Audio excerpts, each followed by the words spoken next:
بسم الله الرحمن الرحيم اللهم صل على سيدنا محمد وعلى آله وصحبه وسلم. Suite de la quatrième partie du livre Lumière sur l'Occident de Cheikh Tahar Bedaoui. Notre prophète, aujourd'hui plus qu'hier, entre les éloges et l'hérésie de l'Occident. Toutefois, son contemporain, Johann Wolfgang von Gogh, mort en 1832, tenait le prophète de l'islam en très haute estime. Et c'est sans doute sous son influence que le roi de Prusse, Frédéric Wilhelm le Grand, ordonna la construction de la première grande mosquée d'Europe occidentale à Mannheim. Les dépenses y afférentes furent d'ailleurs débloquées sur sa propre liste civile. Au siècle suivant, un autre adversaire, Ernest Renan, mort en 1892, spécialiste des Écritures saintes, professeur à l'Institut catholique de Paris, rompt avec l'Église et devient libre penseur et s'attaque à tous les dogmes révélés. Il écrit cependant à propos de l'islam, dans œuvre complète. L'islamisme est une religion sérieuse, libérale, une religion d'homme, en un mot, froide et raisonnable. Il ajoute en un autre passage: je ne suis jamais rentré dans une mosquée sans une vive émotion, le dirais-je, sans un certain regret de n'être pas musulman.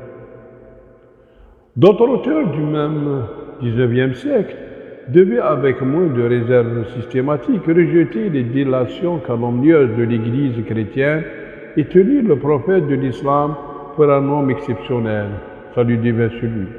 Le romantisme allemand d'abord, puis le romantisme français, ses écrivains, Chateaubriand et Alfred de Vigny, mis à part, à l'instar de Victor Hugo, à son retour d'Espagne et plus tard d'Algérie, ne manquèrent pas de créer un courant de sympathie en faveur de l'islam et d'ouvrir la voie aux conversions.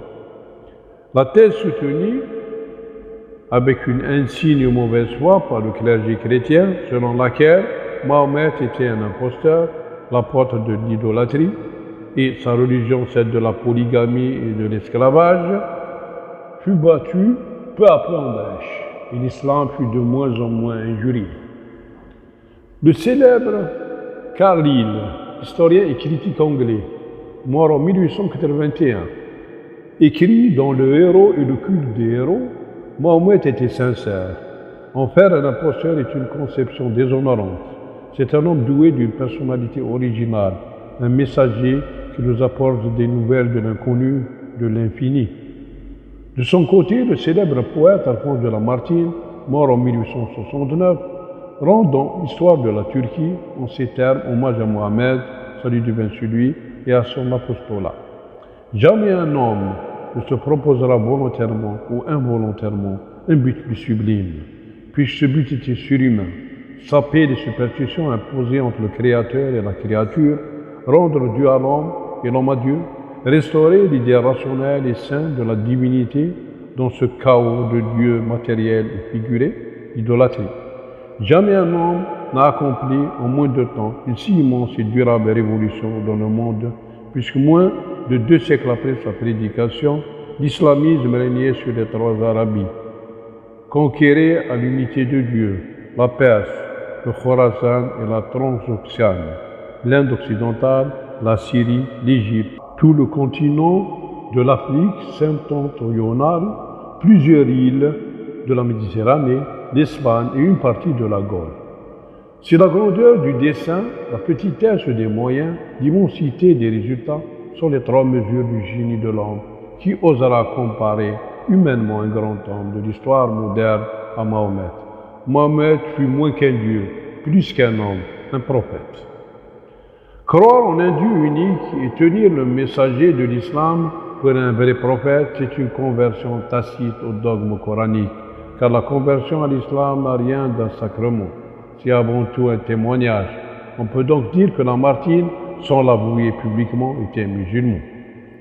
Si la connaissance de l'islam fait des progrès parmi les élites intellectuelles, si des poètes comme Rimbaud, mort en 1891, font profession de foi islamique, les masses populaires restent comme de nos jours d'ailleurs, ancrées dans leurs préjugés, hostiles et moqueuses.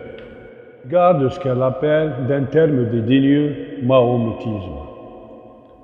Avec le XXe siècle, cette connaissance objective s'élargit peu à peu malgré l'hostilité méprisante du colonialisme et la faiblesse des moyens musulmans de défense ou d'information.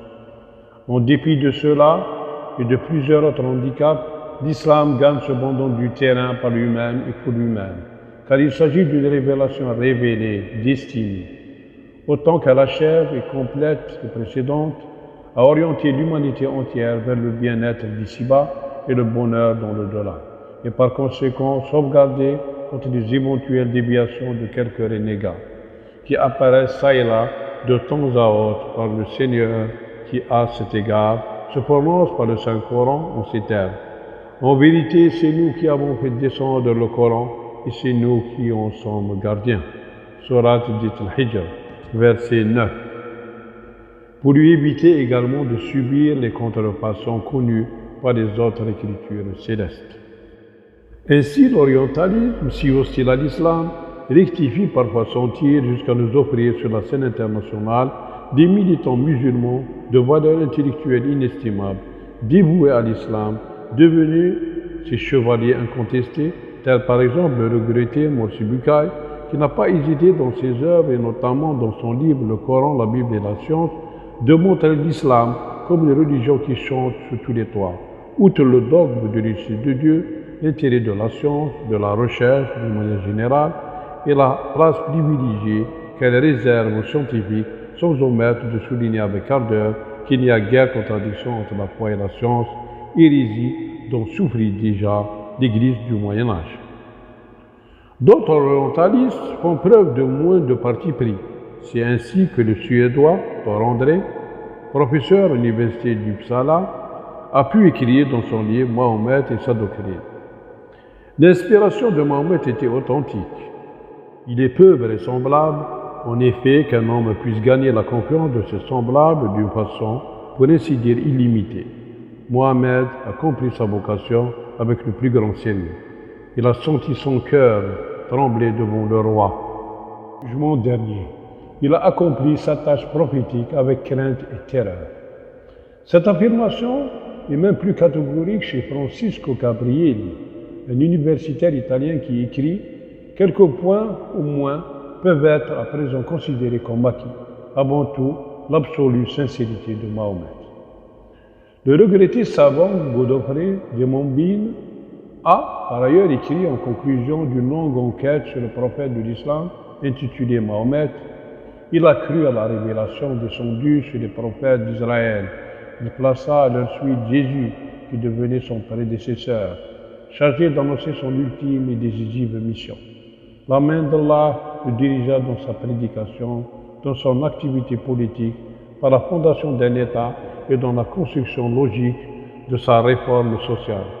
On rappelle son intuition d'une volonté du Tout-Puissant à ne révéler aux humains par la voix de ses prophètes qu'une partie des destins qu'il leur assigne. Mohammed ne fut pas un théologien, mais ce fut une âme supérieure et une intelligence exceptionnelle. On pourrait remplir tout un livre de citations d'hommes de science, de poètes, d'écrivains, de philosophes et d'artistes en faveur de l'apôtre de l'islam. Il existe à l'heure actuelle plus de 240 traductions du Saint-Coran dans les seules langues européennes, y compris l'espéranto. Les traductions sont innombrables dans les langues d'Asie, d'Océanie, d'Afrique et d'Amérique du Sud et du Nord. Chaque traduction consacre un chapitre plus ou moins long, plus ou moins valable à son transmetteur. On y note cependant une tendance à la sympathie de plus en plus nette. Ce courant d'idées n'a pas laissé le christianisme dans une hostilité figée quant à la religion musulmane. Si Mohammed n'est pas encore réhabilité dans l'estime et la compréhension de son clergé, du moins les valeurs musulmanes, sont-elles un sujet préoccupant pour les théologiens catholiques. Le dogme de l'islam est l'objet de recherches sérieuses, entreprises sous un angle de vue tout nouveau. Un tel revirement d'attitude et d'esprit est dû à l'œuvre considérable, à l'autorité et à la notoriété d'éminentes personnalités chrétiennes, éprise de vérité, de tolérance et de fraternité humaine. À suivre prochainement.